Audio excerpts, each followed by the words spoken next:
Welcome to the deep dive. We take insights from various sources and boil them down for you. Today, we're really getting into something core to, well, getting anything done, really. It's this maxim, don't stop when you're tired, stop when you're done. Pretty intense, right? Is intense, yeah. Sounds almost military. But underneath that, it's actually a really practical way to think about things. Like what kind of things? Oh, anything. Learning English, like you said, getting through a tough workout, even just, cleaning the house. That moment you first feel tired, that's usually where things fall apart. Okay. So our mission today, I think, is to unpack how to use this idea without just feeling, well, crushed by it, how to make it work. Yeah, good point. Because it's not about burnout, is it? It's about understanding that feeling of wanting to quit when maybe you don't have to yet, that preference for comfort right now. Exactly. Okay, let's dig into this. Let's start with definitions. The sources are pretty clear on the difference between being tired and being done. Yeah, and it's a crucial difference. Tired? That's physical, right? Your body feels slow, eyes are heavy, you're thinking about the sofa, maybe a pillow. That's me after lunch most days. Yeah. It's an internal signal, basically. Your energy's dipping. But done. Yeah. That's different. That's objective. It means finished, complete. The task is actually zeroed out. The work is over. Right. It's not about how you feel, it's about whether the thing you set out to do is, well, done, finished. Chapter read, walk completed, whatever it is. And this difference leads to a really important emotional calculation, doesn't it? It really does. It raises this key question. Okay, you're going to rest eventually, right? Yeah. But how do you want to feel when you finally do rest? Ah, okay.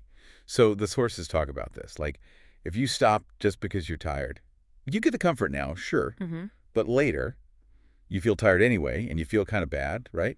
Guilty, maybe? Because you didn't actually make progress. The TV was fine, but the goal, it didn't move forward. Precisely. You feel tired and sad or tired and frustrated, but if you push just a bit more until you hit that done point, even a small done. Like finishing one small section. Yeah, exactly. You're still tired, obviously, but you also feel proud, strong, satisfied. That feeling of, I actually did it. Tired and happy. Tired and happy or tired and proud. That's so much better than tired and sad. That's the state we're aiming for. Okay, but we need to be careful here. Like you mentioned earlier, burnout. The saying is, don't stop when you're tired, but surely sometimes you're just genuinely exhausted. Absolutely. And the sources are careful to make this distinction. We're talking about that first wave of tiredness, that moment your brain says, ooh, this is hard, let's stop. The mental resistance. Exactly. Not deep physical exhaustion or actual burnout. There's a line. So how do you know where that line is? How does the listener know? It often comes down to the quality of what you're doing. If you're Okay. just feeling tired, a bit slow, maybe resistant, you can probably still function okay. Your work might be slower, but it's still accurate, still good. But if you're hitting a wall where your performance just tanks, you're making silly mistakes, you can't focus for more than a minute, you're forgetting basic stuff. Then your body's genuinely saying, stop. Right. That's depletion. Pushing through that is actually counterproductive. Ignoring that is bad. But that initial feeling of, ugh, I don't want to, that's the moment this maxim applies. Got it. That's a really helpful distinction. Push past resistance, not physical failure. Okay, let's make this concrete. Let's look at those moments the sources highlight where our brains try to bargain for comfort. Yeah, and the brain's main tactic is always comfort now, pay the price later. Okay, example one, learning English. You sit down to study, maybe get through, 2 or 3 pages of something kind of dense, and it just hits you. Your brain feels heavy. It's like, stop. Close the book. Let's do something easy. And the TV or maybe just scrolling your phone feels so tempting. Because it takes zero effort, right? That's the key moment. You're tired. But is the chapter done? Is the lesson done? Probably not. And that's where the goal starts to slip away. Okay? Or exercise. Say you decide you're going to walk for 30 minutes. Yep. First 10 minutes, maybe you feel great. Sunshine, fresh air. But then, minute 15, 16. Legs feel a bit heavy. You're getting warm. And that comfy chair back home starts calling your name, doesn't it? Loudly. And the brain goes, hey, 15 minutes is half. That's pretty good. Let's call it. Right. And the danger there, according to the sources, isn't just stopping early that one time.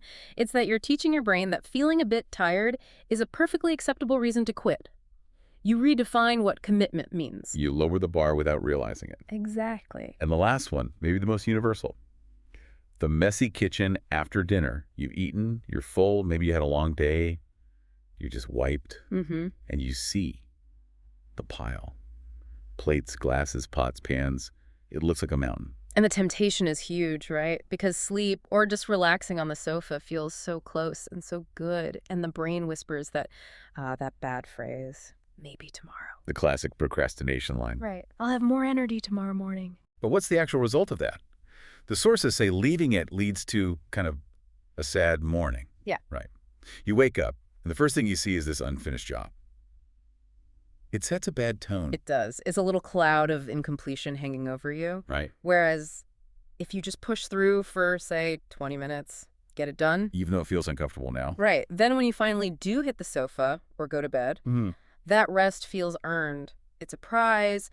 You're still tired, sure, but you're also kind of proud, strong. Tired and satisfied again. The payoff is better emotionally. Way better. You chose the short-term discomfort for a better long-term feeling. So this all comes down to that basic human drive for comfort. Our brains want the easy path. They want comfortable. Work is, well, usually not comfortable. Nope, work is effortful, so the brain's default is stop the effort, seek the comfort. But here's the fascinating trade-off the sources point out. Okay. Comfort now might feel good for a minute, but it often leads to feeling kind of later. Stagnation isn't actually fulfilling. But work now, pushing through that discomfort, that often leads to feeling really good later. Why? Because progress makes us happy.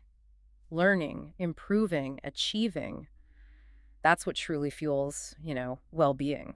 So we need to bridge that gap. The gap between wanting comfort right now and wanting that deeper happiness that comes from making progress. Exactly. We need strategies to make the effort feel less daunting in the moment. Okay, so let's get practical. The sources offer 3, kind of like secrets, for breaking through that comfort barrier. What's the first one? Secret number 1 is all about leverage. It's remember the goal. Meaning, why did you even start this in the first place? Precisely. If you're studying English, you're not doing it just to read page 74. You're doing it because you want to travel or get a better job or talk to new people. Connect with the bigger picture. Yes. When that tired feeling hits and your brain offers you the easy way out the TV, the sofa, you need to consciously shift your focus. Think about the future reward, the person you're trying to become, not the current discomfort. So you use the why to fight the you. That's a good way to put it. It's about delaying gratification, basically. Yeah. Using the future vision to outweigh the present pain. Okay, that makes sense. What's secret number 2? This one might be the most sort of mechanically useful. It's make the step small. Breaking it down. Exactly. We need to tackle something called activation energy.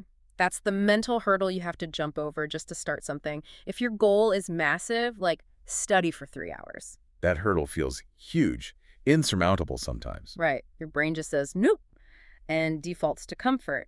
So instead, you shrink the goal. You focus on what some people call a minimum viable goal, or an MVG. What's the absolute smallest thing I can do that still counts as moving forward? That's it. So not clean the whole kitchen, maybe just wash these 2 plates, not study the whole chapter, maybe read the next 2 paragraphs, or write just 5 sentences. Okay, these feel doable, less intimidating. Way less intimidating. They have low activation energy. And here's the kind of magic part. Once you do that tiny thing, wash the 2 plates, read the 2 paragraphs, your brain gets a little hit of dopamine. Task completion feels good, even small task completion. So finishing the small step gives you a little boost. And that boost, that momentum, often carries you further. You finish the 2 plates, now maybe doing the glasses doesn't seem so bad. You read the 2 paragraphs, maybe you can handle the next 2 as well. You only have to commit to the tiny step to get started. It's like tricking your brain into motion. You focus on the next little pebble, not the whole mountain. Exactly. You build momentum pebble by pebble. Clever. Okay, and the third secret. Secret number 3 is about framing the reward, the prize. Or you could call it the contingent reward. Contingent meaning it depends on something else. Yes. The reward, the rest, the comfort. It only comes after the work is done. This changes rest from being an escape to being a bonus. So it's not just stopping, it's earning the stop. Precisely. You make a deal with yourself. I can have that comfort, I can watch that show, I can relax after I finish this task.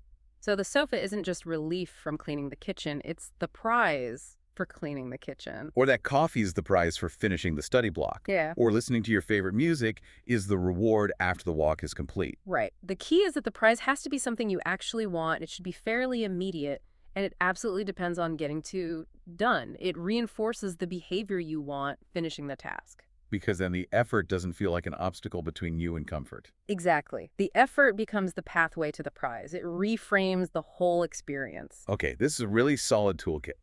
So to recap, remember your why, the big goal, to stay motivated. Break the task down into small steps to get started and build momentum.